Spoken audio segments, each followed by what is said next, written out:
Hello, my name is Catherine Moore, social worker, mom, coffee lover, and founder of Social Workers Rise, where we inspire social workers to connect, expand their knowledge, and change more lives than they ever thought possible. I'm so excited you found my podcast. We will talk everything social work on every level from micro to macro. We will hear the stories of social workers who are doing big things, learn new skills, and most importantly, give you actionable steps to make a difference today. Let's go. Hello, and welcome to another episode of Social Workers Rise. It is your host, Catherine here. This week, we are revisiting one of our past guests, Miss Amanda Rowan. So you may know her if you have ever taken a course with the Therapist Development Center, and you may know her voice very, very well, as I do, if you have used their materials to study for your licensing exam. So Amanda Rowan is a licensed clinical social worker here in California, and she's the founder and CEO of the Therapist Development Center. Since 2008, she and her team have helped more than 55,000 therapists nationwide pass their state licensing exams with confidence. She actually majored in neuroscience and completed her senior thesis on the neuroscience of the learning process. And she earned her master's in social welfare from UCLA. She is a wealth of information and knowledge. I'm so excited for you to hear this conversation that her and I have about a lot of different topics, really, but primarily around suicidality, how we handle or don't handle suicidality within social work and within the mental health field. And she also tells us about her brand new course about On the Edge of Life, about suicidality and her inspiration for it. She gets a little personal and shares some of her personal story around, what inspired the course and the creation process of it. So I'm really excited for you to hear this conversation. We're going to hop right into it right after this ad from our sponsor, the Rise Directory.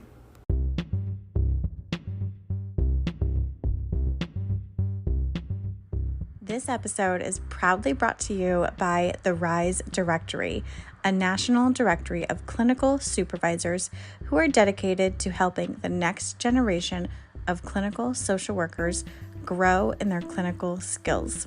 The link is in the show notes. Check it out and tell every clinical supervisor you know about this directory. I can talk forever about this stuff. Hello, welcome to the Social Workers Rise podcast. We are here with Amanda Rowan, the founder of the Therapist Development Center. Welcome back, Amanda. It's been about a year since we've talked to each other. Oh, wow. That went fast. It's so great to be back. Thank you. Yeah, I'm so excited to have you here. You have a lot going on. So give us an overview of kind of who you are and what you have going on right now. Sure. Well, I think the last time we spoke, we were talking about kind of the history of the Therapist Development Center. So I won't get into all that again. But I have this company that I started more than 10 years ago. That's the mission was to improve the quality of mental health services. And the starting point was helping people to prepare and take their tests with confidence for the licensing exams. And knowing that in preparing them for that, I was going to be able to help just get improved clinical skills, across the board. And then the goal always has been to have a hub and a support for therapists over the course of their career, hence the name Therapist Development Center, as opposed to kind of just a test prep. So this is where we are today, as we have launched a pretty robust library so far, a CEU library that's available on all different core concepts and topics, supervision, law and ethics. And I'm most proud of and overjoyed to have released a course on suicide. Yes. And So that one is On the Edge of Life, Introduction to Treating Suicidality. And did that just release at the end of March? Is that right? yeah, March, it released on my birthday. Well, the day before my birthday, but yeah, so it March, and we but it's been a work in progress for me. My first time I thought of wanting to do this course was right after I had launched the test prep. And so it's been over 10 years that it's been buzzing in my in my mind, and just kind of compelled to think that, like, of, the test prep, if people out there used our test prep and liked it and found value in it and learned something from it, I'm hoping that credibility can be leveraged for them to take our CEU courses, and in particular, this series that we're creating on managing suicide. Yeah, that's fascinating. So tell me, how do you come up with, like, how do you develop your courses? Like, what kind of research is involved? Do you have a team? Like, what does that process look like?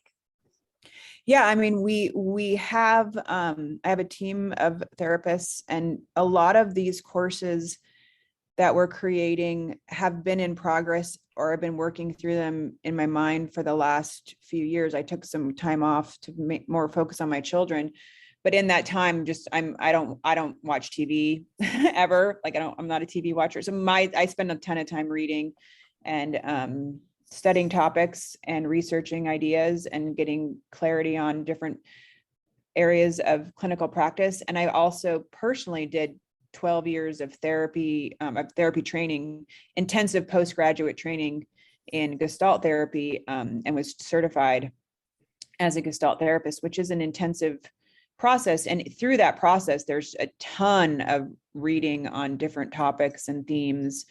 And meeting just top therapist thinkers. I think one of the things I realized, luckily early on, that there was almost this like secret world of therapists that were having conversations and kind of pushing the edge of clinical practice in a way that's much more phenomenological, which means kind of closer to the experience of an actual patient, where a lot of the research that we study in school and kind of talk about comes out of research institutes, like universities, which are much more concerned about statistics, which means you have like a higher volume and you have control group.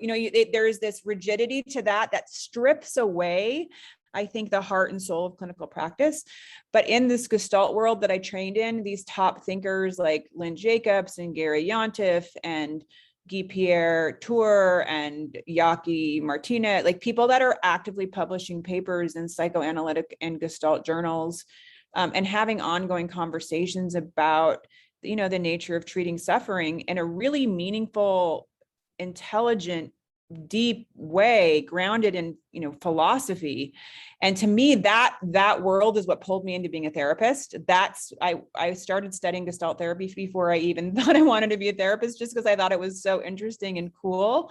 And it was meeting these people that are the smartest people I've ever been around, and smart in a way that is knowledgeable in theory and concepts and ideas, but more importantly, their ability to demonstrate it live in front of other clinicians. And you see good therapy just happen. I mean, like, they can just sit down and do good therapy right in front of you, and like mind-blowing therapy where you see them immediately touch and get into somebody's issues. And so when I saw that, I was like, ooh, I want to do this. And so the CEUs that we're putting out are in that vein. And most of the CEUs that you see out there are in the vein of, I'm going to use air quotes around evidence-based practice, because we talk about evidence-based practice, but nobody actually looks at the evidence. It's true. It's like, oh, it's evidence-based, got a stamp. It's like, the same thing with organic or these terms. And the problem is when you actually look at the evidence, a lot of times the studies that they're citing are on very narrow treatment groups are very narrow symptomology. Like there was one that was claiming, credit for treating PTSD, but when you actually look at the study, it was PTSD for people that only had PTSD and had no other co-occurring. Like they stripped out the group to eliminate like 80% of the people that actually suffer from PTSD. Right. Yeah. And then they only looked at a very narrow group of symptoms that they were looking in the reduction of. And so a lot of what's out there is in that framework. And what I wanted to bring forward was this return to what I think is the origins of our field, which is psychology. Psyche means soul. So when the term was created, before we had evidence-based, before psychology took a turn to science, I think with the hope of being seen more seriously, it had a spiritual quality. It had a focus on purpose and meaning and engagement in the world, and literally a soulfulness, study of the soul. And that's the path that I'm really interested in trying to get out there with this approach of having our CEUs grounded in a humanistic set of values that allows for using evidence-based techniques. Like as a Gestalt therapist, I use CBT techniques with a client. I do in a way that's grounded in a dialogic phenomenological approach that doesn't have an attachment to an outcome, but is more interested in for the client, what is the experience like and where do they find supports and where do they meet resistance. And I'm hoping that these courses are going to allow people to kind of sink deeper into the material than you do when you're just focused on superficial techniques that don't feel connected in any way in a meaningful relationship with the client, if that makes sense. Yeah, it does. And I was just thinking, because some people were saying they're complaining about how long courses are. And your courses are not for people who just want the CEUs as fast as possible and not learn anything. What I appreciate about your courses is that you really dive into the topics to provide a complete and full understanding, and you integrate the different modes of learning. So audio, visual, you have handouts, you ask questions, you have, pre and post tests, which I think is really, really important to facilitate that deeper understanding of these topics, especially for something as serious as suicide, because you don't want to be sitting in your office or out in the community at their house and they said, yeah, I have whatever right here, it's going to happen tonight. And you're like, oh shit, what do I do? That CEU didn't prepare me at all. Yeah, I mean, you're touching on a serious issue in our profession, and that is that we are legally required to get 36 hours of continuing education every renewal cycle. And for the most part, people, I was guilty of this too. There got to be a point where I had given up on getting, this is before I got into the Gestalt. And when I was doing my Gestalt trainings, I got all my CEUs met through those. So I didn't have to do outside. But once I was in the years that I didn't do that, I shopped around for CEU options. I know the beauty of our programs is that you're also getting it conveyed with the knowledge of the neuroscience of learning and how people actually take information in. So anyone that signs up for a full day training where you're just getting content, talked to in a big forum, like your brain's learning only 90 minutes max of that. So I think what happens for people is they need their CEUs. By law, they have to get them, and they may try to get decent ones, but just kind of feel unsatisfied. And so then decide, well, why am I going to pay a lot for something I'm not going to be able to use in my clinical practice? And so they end up wanting to take the fast track, which makes sense. My hope is that people will, enjoy our content so much that they would want to do it even if they weren't getting CEUs for it. It's like nobody becomes a therapist wanting to be a bad one. Everybody wants to be a good one. We are in this weird position where we have to kind of fake it till we make it with our clients, certainly in the beginning, but that can end up being, perpetual, that we don't actually admit to what we don't know. And so that with the development of our suicide course, and really all of our courses, it's coming out of a dialogue with our clients and former customers. So we sent out a survey that people are welcome to find on our website. That's just an overview of people's interests and wants and needs around CEUs in general. And then we followed up with a group of people that had indicated one of the questions around suicide, so we asked we did a survey, which we cover in the course. And the results of that survey really match up with what the broader, research is around therapists' comfort level and training in suicide.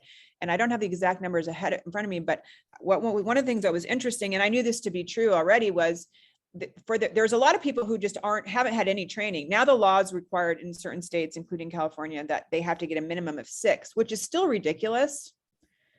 Like, it's ridiculous that in California, you need to have 7 hours of HIV, but only 6 hours of suicide. I mean, it's so disturbing how many people, prior to this law, and then the fact that those 6 hours they don't even give a distinction of what those could be.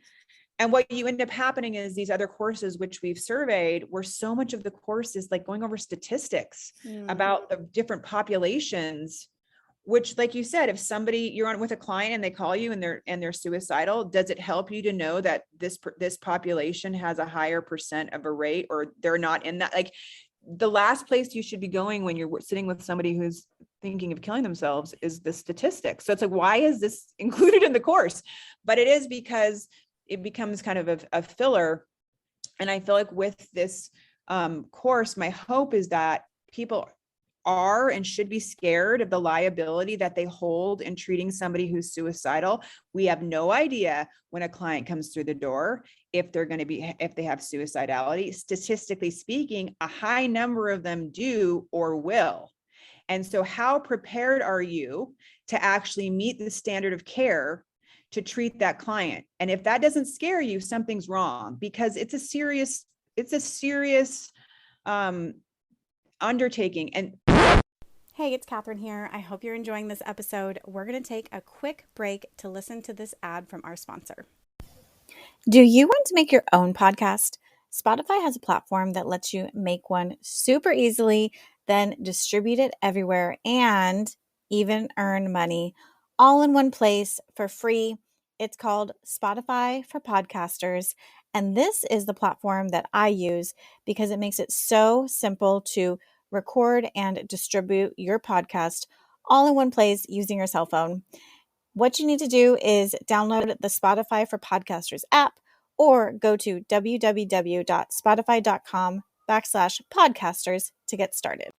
This whole thing for me came out of an experience where in a given week in my private practice, this is after doing all these trainings and having a robust network of consultants. And I was in a weekly consultation group, everything. I had 3 clients who were had different levels of suicidality in a given week, and it completely rattled me. It was and it made me think, oh my God, like, am I doing this right? Am I doing everything I should be doing? What if something happens to them? What am I documenting everything right? And I think because I had 3 at the same time, it added to but I pulled my car over coming back from work and just was rattled. And I was like, this is why I didn't go to med school. I didn't want people's lives on my hand. Oh my God, I have 3 people's lives on my hand.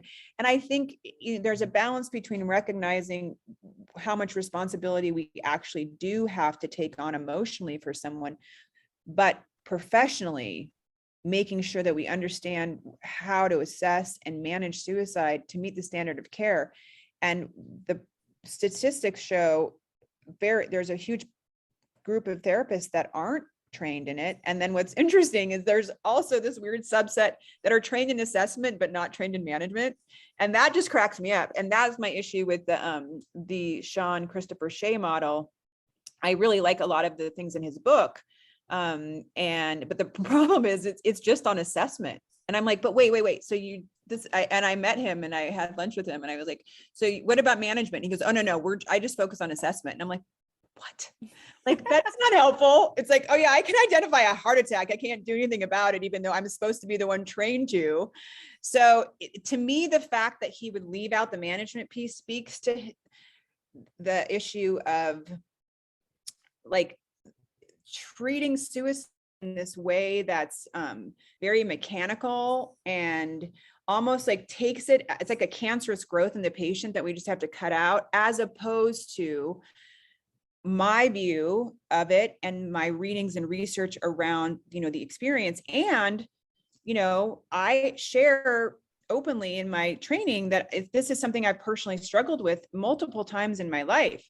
And so I pull on what's that experience like. And when what I coined the suffering stranger, which comes from this book by Donna Orange, who's a deep, amazing thinker in contemporary psychoanalysis. And the suffering stranger is from a philosopher named Emmanuel Levinas, who studied the philosophy of ethics. And he said the first philosophy has to be the philosophy of ethics. Why are we here? Like, what's our moral obligation? And he said, we have a moral obligation to the suffering stranger. And that, I think, is so beautiful and has been what's been my life. I mean, that's been my life path, is that. And so for me, this idea that when somebody experiences suicidality and they start having the thought that they want to kill themselves, and I'm telling you this from my own experience, it's like it wasn't there, and then all of a sudden it shows up. And at some point, hopefully you get over it and it goes away. But it's it basically, for my point of view, and what I want therapists to understand, is that when people are having suicidality, that is the voice of their suffering stranger. It's a part of them that only comes out when their life has become so stressful and so complex and so kind of overwhelmed with that their regular coping skills have been maxed out. And so the only option then comes in as, well, you don't have to be here anymore. And so but that is a voice, like that experience comes out of this web of a life that's become overwhelming. And so when your target is these other approaches, are just get rid of it. Like, silence that stranger. Shut up, shut up, shut up. Okay, we got this. We've done all these things to quiet it. You don't deal with the underlying conditions, including shame and loneliness, that are the conditions that this suffering stranger would even visit the person. And so I feel like the nice thing with our course is that so many therapists themselves are personally touched by it, the survey showed. And then you add in if they're touched by a family member and then a client, and it's pretty much everybody, I'm sure, listening to this has been touched in some side. And it's something we don't talk very much about in a deep and meaningful way. And that has to change. Like, people need to be comfortable talking to each other, even about what happens after you die. Like, these are important questions that lead to existential crises, that lead to people just feeling so lonely and isolated in the world that they kill themselves.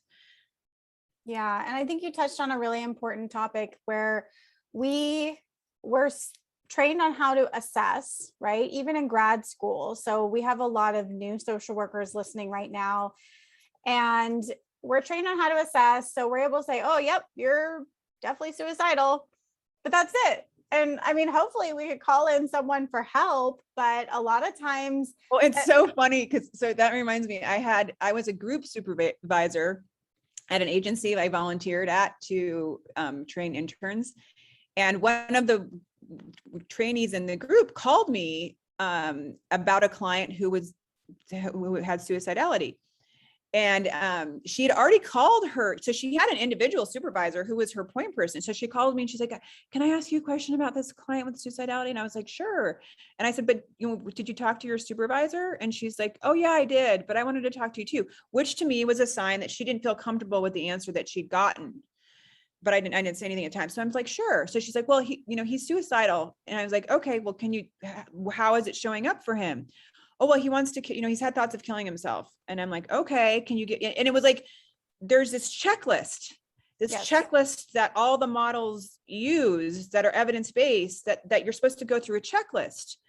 And that checklist again allows for it to be researched as, valid and whatnot, but it doesn't get you at all to the heart of the experience. And I said, okay, well, I want you to call the client back, and I want you to be able, when you call me back, I want you to be able to give me details about when did the thoughts first come? Are they currently having them? What level of desire are they pulling them or pushing them? What's keeping them here? I gave her this list of, I want to know the unique situation of this person that's led to them having thoughts of suicide. And I want to know the nature and duration and, onset and offset and level of distress that they're having. And who else have they told about it? I'm giving her this whole rundown. I'm like, paint the picture for me of this person's life, where they are. And she was like, oh.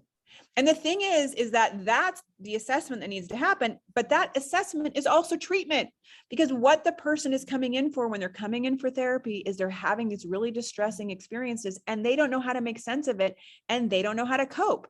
That's what leads people to therapy. This one friend asked me, like, what most people come to therapy for? And I'm like, well, we've gotten to this point where we have these medical model terms of anxiety and depression. Those are just collections of symptoms. I mean, underneath that, what people go to therapy for is that they're suffering and they don't know how to make it go away. And so they come to a therapist with the hope of helping them make it go away. The only way that we can actually make it go away is if we first understand it, really understand it. And that's more than just a checklist of, are you having thoughts of killing yourself? It's like, well, when? Like right now? Are you having thoughts of them right now? No. Well, good. You're not having, yay. And one of the things, so the first course we have on suicide gives this kind of foundational basis for this model that I created called the edge of life. So even in the name itself, it's giving you a sense of the phenomenology of the lived experience of what it's like when someone's on the edge. And the thing is if people have to remember, if somebody's talking about it and telling you about it, they don't want to do it. If they wanted to do it, they're not going to tell you. But what they are looking for is this person capable of carrying my burden? Can they help me understand my suffering? I'm coming to you with a hope that you're going to help me. If your reaction is to discount, push away, get uncomfortable, get anxious, look at me with like terror, like, oh my God, they're suicidal. Now what do I, do? Which is what people do. They're going to pick up on that. And then the message is, this person, this hope for me isn't hope.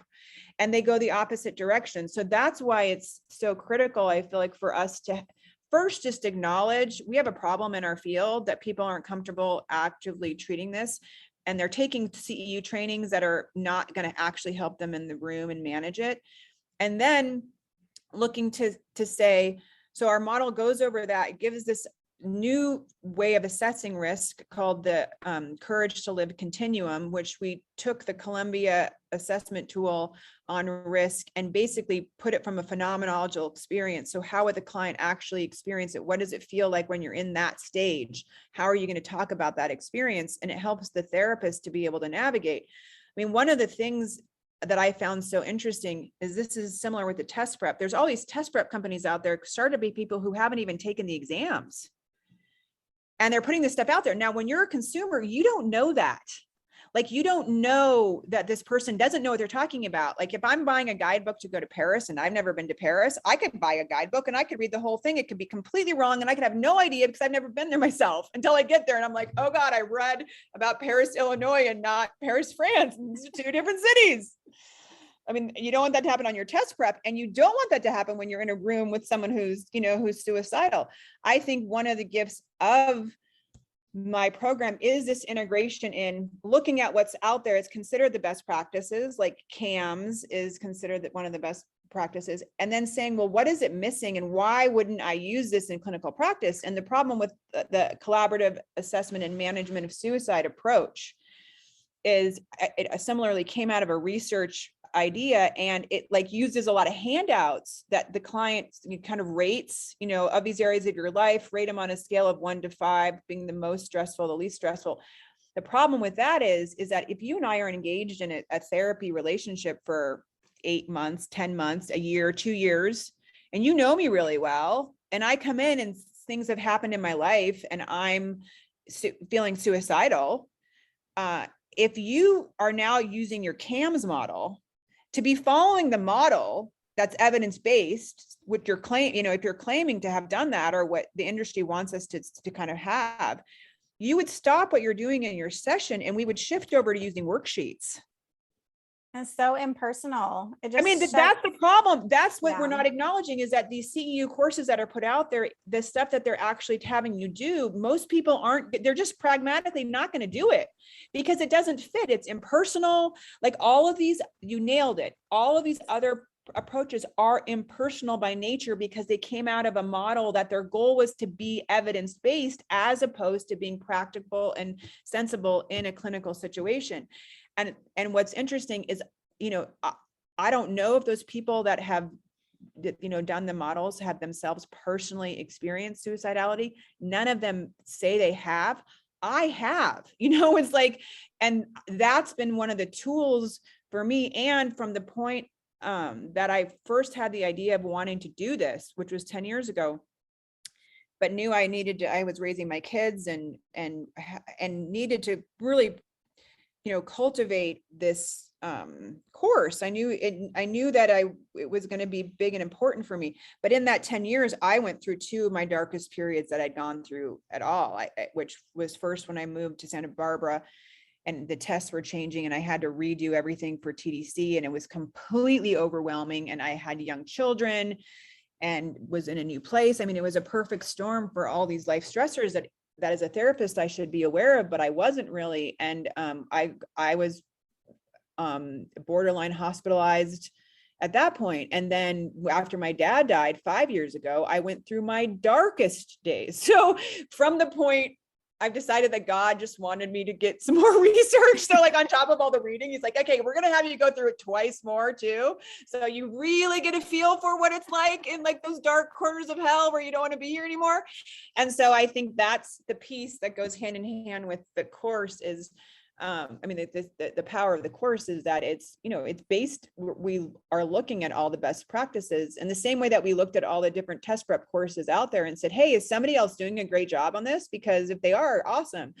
But what we found was, no, these have serious shortcomings and they're missing the mark, because if all you're trying to do is extract that suicide suffering, you're missing that there's these conditions in the client's life that approaches like CBT don't get to, which are core relational experiences like loneliness, shame, grief, fear, guilt, anger, pride, all of these are frameworks about relational issues, and it's our relationships to things in the world that bring us suffering, whether it's relationships to ourself and our self-worth, or our career, but certainly with other people. And so many of these evidence-based approaches don't get down into that stuff. And my hope is the suicide course will also just introduce back into the conversation the importance of actually really making an effort to understand someone else's experience. And know that your clients are coming, like I said, because they're confused as why they're suffering. Right. So taking the time to actually understand how they make sense of the world, understand aspects of their life, kind of helping connect dots for them. That's the part that somebody walks out of there feeling like, okay, I am in this deep dark hole, but this person's really making an effort to try to get down here to me, to try to really understand where I am. We fundamentally want to be understood. Yeah. So it sounds like overall, if we're going to, say we're in the field, we're not very confident. We don't really know what to do. We've just been given an assessment by our boss, right? So, okay, fine. Do the assessment. For me personally, I've never, ever whipped out a paper and had them do a checklist. I would have a conversation with them, still go through the assessment, but still have empathy because they're being really vulnerable and open with you maybe as a potential stranger for the first time, and they're reaching out for help. So, okay, fine, get the assessment, but really then take it to the next step and see, what all is going on. So get the whole picture, the holistic picture of what led them to this point. And it sounds like even by doing that and listening to them and helping them sort through what is going on, then even that in itself is going to have a really, really big impact in just like helping them in the moment right then. Oh, absolutely. I mean, and we talk about this with my friend Sharon, who does the supervision training with me, and she's supervised so many people. It's interesting. We have this pressure, I think, and certainly young therapists coming in and thinking like, this person's coming for help and I need to help them on the first day. You know, I need to lead with some smart intervention that's going to help them, you know. And the thing is like I said, you can't actually help them until you really understand their life and their problem and take it seriously, and recognizing that right now, everything they're doing it because they figured out that that's the best way to do it right now. And until we figure out a better way, we got to keep that best way. And then we can't. And so, but there's that piece of when I've talked about this with Sharon, it's like that those first few sessions with a client is really about really trying to understand their situation, recognizing that the act of understanding somebody is hard. Like we have a hard time communicating how we actually feel. And certainly clients do, because part of their issue, most people, is that they lack the language to articulate their experience. And so we have very limited language around something like emotions even. And then how were emotions even expressed in their family of origin or in their kind of cultural norms? And that people have a hard time even communicating how they're feeling. And then we also have a hard time, most people, acknowledging that, like for a great example is, you know, a client coming in saying, I'm feeling anxiety or I'm feeling depressed. And I would say this to the people that I'm supervising. It's like all of those emotional words, you need to unpack them. If someone says to me sad, there are thousands of versions of sad. For every single person out there, there's a different experience that led them to that moment of feeling sad. And so I want to unpack all of those things. So there's ways in which when you're doing kind of that initial client relationship development, and I think that's the other piece I would hope that our people recognize in our trainings is that we're really focused on enhancing the relationship between the therapist and the patient and giving the therapist tools to create those conditions of a relationship. Because what we know, hands down, it doesn't matter what theory you're using. What matters is the quality of the relationship between the therapist and the patient. But we don't train people in that. Right. So for example, in our tasks, so we have the first 6-hour course, and then the next 6 hours that I'm doing, we are actually digging deeper into the tasks, the clinical tasks that the Edge of Life model expects the therapist to do. And then it gives you a guide, and there's a handout with, again, you're looking at trying to understand the unique suffering of that individual. But in the tasks, we include things that are standard in best practices protocols, like getting rid of the means and, you know, identifying coping. Like we cover those, but we add, one of the critical things we add is the very first task is to express gratitude to that person for sharing. So back to your example where you're like, my supervisor gives me an assessment and I do the assessment and, you know, we look at this holistic thing. Like that's all well and good, except if you actually sit with somebody who's like, no, I want to kill myself. Like what happens to us when we're actually in a lived experience with somebody who's in that state is so different than what we normally think of and kind of run through in what it's like to actually do an assessment, you know. And I feel like the conversation of shifting to the realness of being with somebody who's suffering in this way, it's anxiety producing. And we are wired as human beings to avoid things that cause us anxiety. One of the things that the person on the other end isn't, like in your example where you're like, this person's time, most people who are thinking of killing themselves, when they go to therapy, they're testing out, seeing whether or not this person's going to be able to hold my suffering. And if you just run through a checklist of stuff, like, you know, that Sean Christopher Shea said, the old myth was if you asked about suicide, it was going to cause someone to kill themselves. He's like, that's the old myth. The new myth is if you ask them, they're going to tell you the truth. And so that's the piece where people's comfort level, like when one of the main reason that with all these risk factors you come in, but like, what is the thing that pushes somebody over the actual edge of life to kill themselves? And certainly hopelessness is there. We know hopelessness is that, but beyond that, it's the experience of feeling like a burden. Feeling like a burden. I can say this is true. When you're suffering like that and you feel this toxicity, you feel the weight of this toxicity, you feel like you are so toxic that nobody would want to be around you. You have this all these horrible thoughts and you don't know who can hold them, and that people would avoid. And people, I had friends in that period of my time that told me I was a burden. They couldn't handle, but it's true. And I'm glad I have friends that we have an honest relationship in that way, but like I said, this idea of expressing gratitude, but a client's going to pick up of whether that's genuine or not. So part of this exercise is therapists checking in with their comfort level about being with somebody. And we do this in the course with some experientials, is really trying to put yourself, we can't go and like have people trained with real suicidal patients, right? We can't have, that's possible. We'd set up a hotline or those kind of training program, but for most people, they don't get to practice this. They don't get to do a dry run. It's going to happen in the first time that they're really doing it for the most part.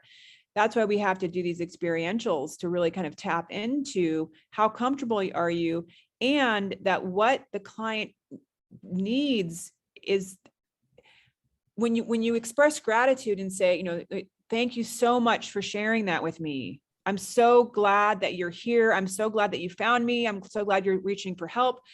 And having these thoughts of suicide, like, what's that like for you? And you're like, it's awful. It's so distressing. Or I had them before, and that I'm holding the space of thank you, like with all my heart. I'm so grateful that you're sharing this with me. And again, I want to tease this out, because let's imagine that you haven't done this training and you don't know how to feel that way, and you have subconscious anxieties around suicide. If you have you don't feel supported at your agency, whatever, like you aren't ready for this. It's a big responsibility.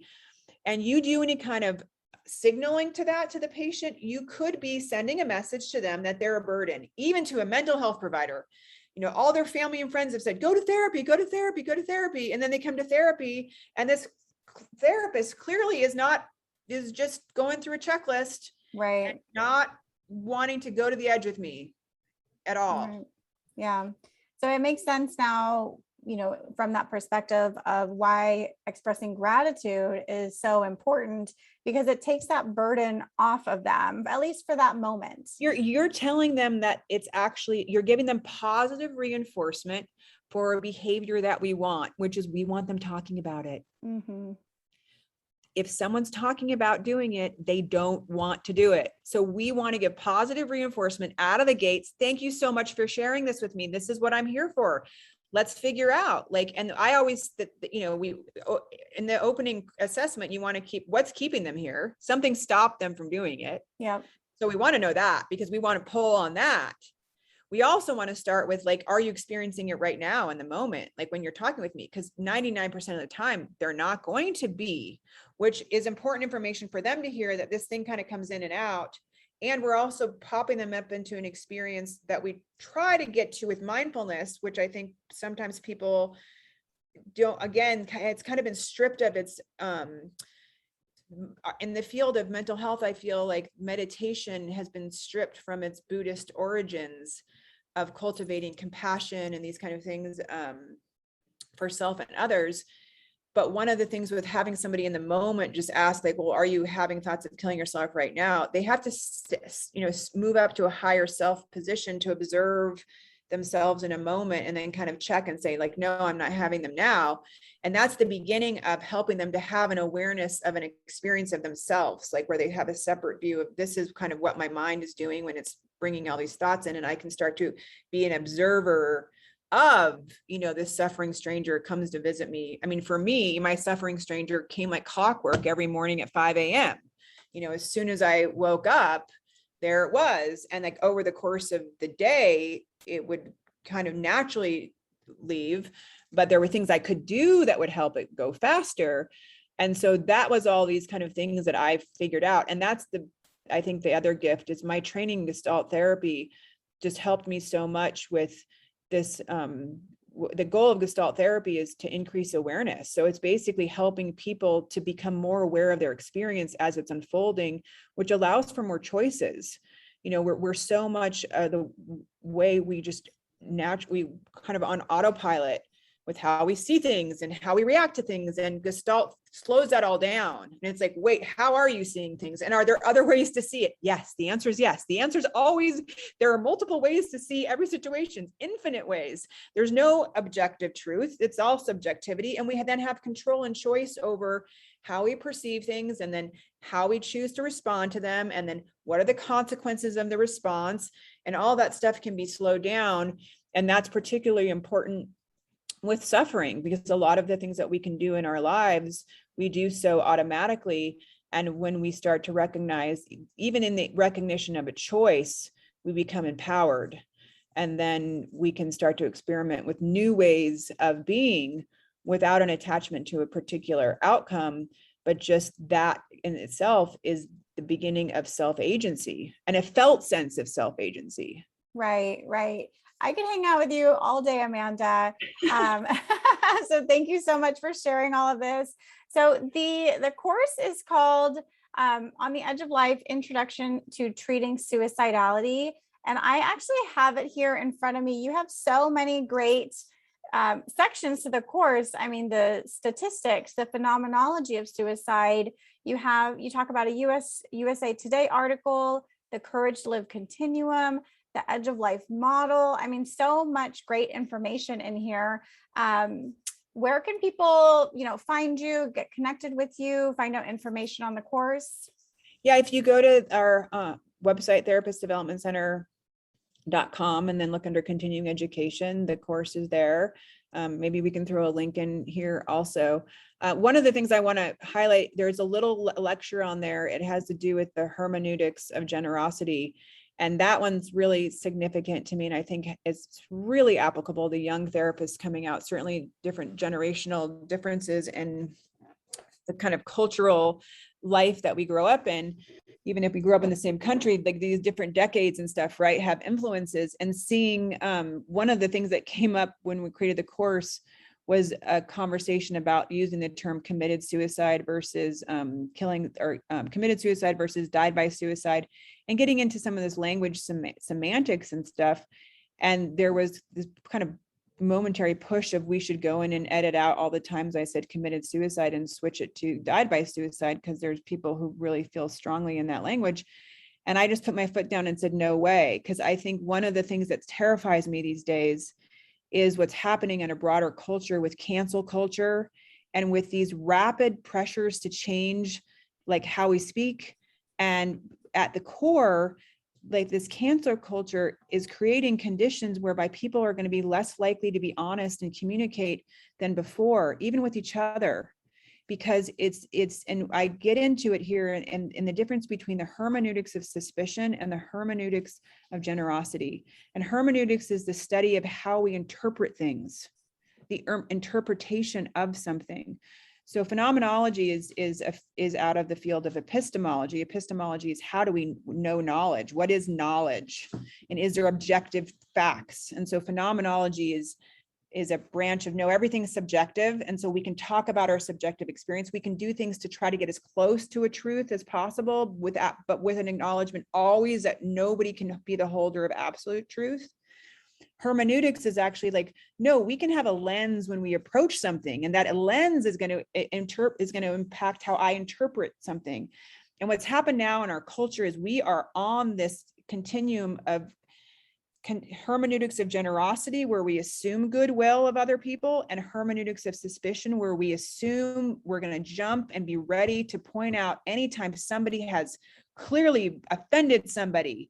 And the sad thing is that the reason people commit suicide is they don't feel understood. And if we now become more and more constrained and limited on what we feel like we can even talk about with our language that we use, we're making the matter worse. And certainly as therapists, being sensitive to and creating conditions where people feel comfortable using whatever language fits for them. Right. And that and then I would say that should expand to your friend group, and that should expand to your community, because we're just attacking people over things, and we don't give them any benefit of the doubt. And everybody is honed in on these minor words, and it shows, actually, sadly to me, we're seeing the long-term consequences, the mass consequences of social media. And it's, people are on it and they're engaged in it, but it's sad because the standard before, when you wanted to have influence in a community, you could write a letter to the editor. It required the capacity to write, 3 or 4 solid paragraphs and to have some kind of editing and stuff. And this new entry into the foyer with just people being able to weigh in on these topics. And just honestly, the part that's so sad is seeing the anger and aggression, and seeing people feeling compelled, to be correcting one another all the time, as opposed to saying, am I understanding you correctly? Right. They're reacting to what they interpret the person is saying, as opposed to and not giving them a chance. And so to me, it's leading us down a pathway of people feeling more isolated, more fearful to even talk about their feelings, for fear that they are going to offend somebody. And so a therapist needs to be really sensitive to that. And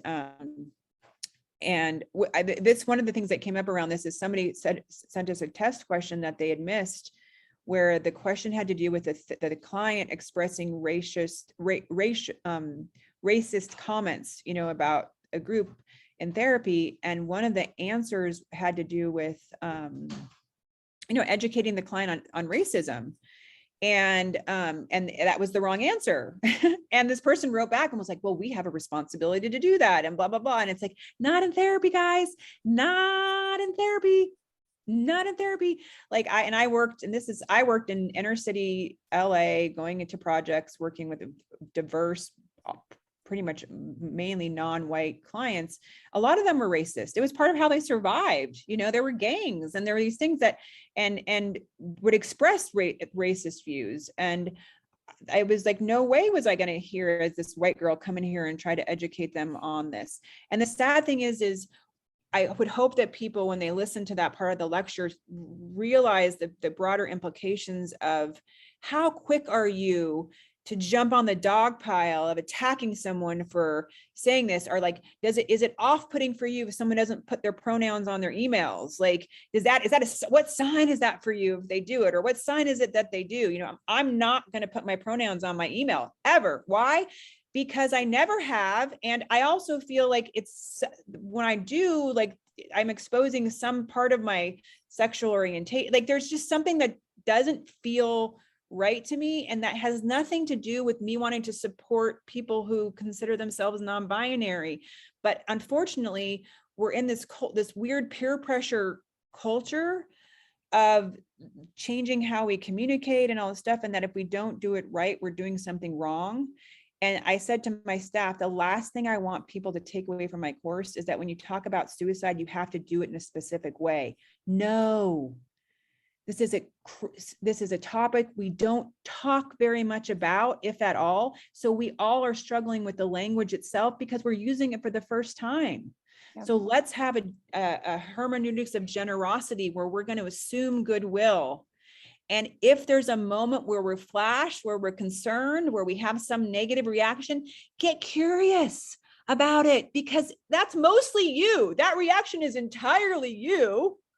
What the person intended could be completely opposite. But if you come at them with anger and accusation and whatever, you're going to get met with defensiveness and shame and these other things. And now we're off racing down this path of further alienation from one another.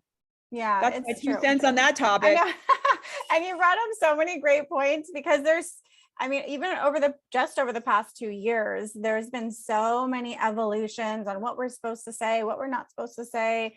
I got called out for referring to the women's hospital, which is literally the name of the women's hospital. And they're like, what about people who don't identify as women who are there? What do you call them? And I'm like, Oh my gosh. Okay. Or No, I mean, I just want to say, it's like, this is what's so absurd, is that we're like debating semantics of like random concepts that we all can't ever fundamentally agree on, because they're not even real in themselves. And there's, you know? there's so many things to remember, like she, her, and then appreciate the land that we're on. And I'm like, I don't know. I forget all of these things that we're supposed to do. And No, and that's the thing, is that they're basically, they're like, you're not allowed to talk that way, because if you talk that way, that's somehow an indication that you yourself are, there's like this preemptive assumption that you're actively trying to marginalize and oppress certain groups of people that probably aren't even listening and paying attention. And if you actually checked in with them, didn't pay attention or care, they have much bigger things to worry about than like whether or not you use the word women's hospital to describe something called the women's hospital. It's like, right. I've been told I can't use the word slave as a metaphor anymore in language. Like, oh, you're a slave to this boss, or the word, thought police. No, we shouldn't use police because people's feelings about police. I'm like every time I talk, someone's can tell me that like this word, oh no, that word is now we can't use that. We can't celebrate our founding fathers who founded this company on free speech so that we could, have a democracy. All these things that we are actually, what's sad to me is cancel culture is basically getting rid of one of the founding principles of this country that's key to democracy, which is freedom of speech. It's a slippery slope when we start canceling people. There's a difference between somebody doing an actual act of violence, an actual aggression, that's an actual, like, I'm physically hurting someone, right? I mean, there's things that we're mandated to report and break confidentiality on, which are related to physical harm of another person. And now we're treating this new nuanced group of language. I will use the word police. I will use, like monitors, that somehow, and honestly, to me too, I think it is an outgrowth of COVID and people having so much time on their hands at home, kind of that it is that we've gone down this crazy talk path where we can't have normal conversations without being accused, where people lose the underlying intention and cultivation of a new idea or thought or connection with another person, because we're too busy saying like, you can't use the word woman because you might offend someone. It's like, well, are they here right now? That's the whole point with the suicide thing, is like the people that have actually committed suicide, they aren't here to tell us whether or not they are offended by that, me saying the word committed suicide as opposed to died by suicide. And that anytime we waste debating that instead of actually talking about what's going to make a difference in saving people's lives is a tragedy in my mind. So it's something I am passionate about, and was really glad that it came out of my team's review and discussion of the course, is the need for, no, we need to push for a hermeneutics of generosity. We need to push for a viewing of the suffering other from a place of, I'm not going to sit here and pass judgment over the language you use, knowing to me that most likely you're suffering just like most people on this earth are suffering. Very few people on this earth are free of emotional suffering. It's part of the human condition. And if we remember that when we engage with people, I mean, that's the sad thing too, with the onset of social media and the power that kind of thing has on pushing people over the edge of life. People kill themselves because of how they're treated in, social media and these things, and the way that we attack and counterattack, especially around cancer culture, is, in my opinion, bullying and abusive. Right. Anyway, that's where I stand on that. Like I said, I can hang out with you all day, Amanda. But thank have you me so back. Much. Yes. People can, if they like my angle on things, we have a lot of courses where you get to hear me tell you what I really think. Well, thank you so much, Amanda, for having you on the Social Workers Rise podcast. It's been a pleasure. Thank you for joining us on another episode of Social Workers Rise. If you loved it, please open up your iTunes, tap the 5 stars, and leave a short note on why you love listening to the Social Workers Rise podcast. Also, if you want to share it on social media, I absolutely love it. You'll have me fangirling all over you. Take a screenshot and share it and tag me at Social Workers Rise on Instagram and Facebook. Lastly, just want to leave a little bit of legal disclosure here that the information, opinions, and recommendations presented in the Social Workers Rise podcast are for general information only, and any reliance on the information provided in this podcast is done so at your own risk. This podcast should not be used in place of professional advice, therapy, or clinical supervision. And with that, my friends, I'll talk to you next week.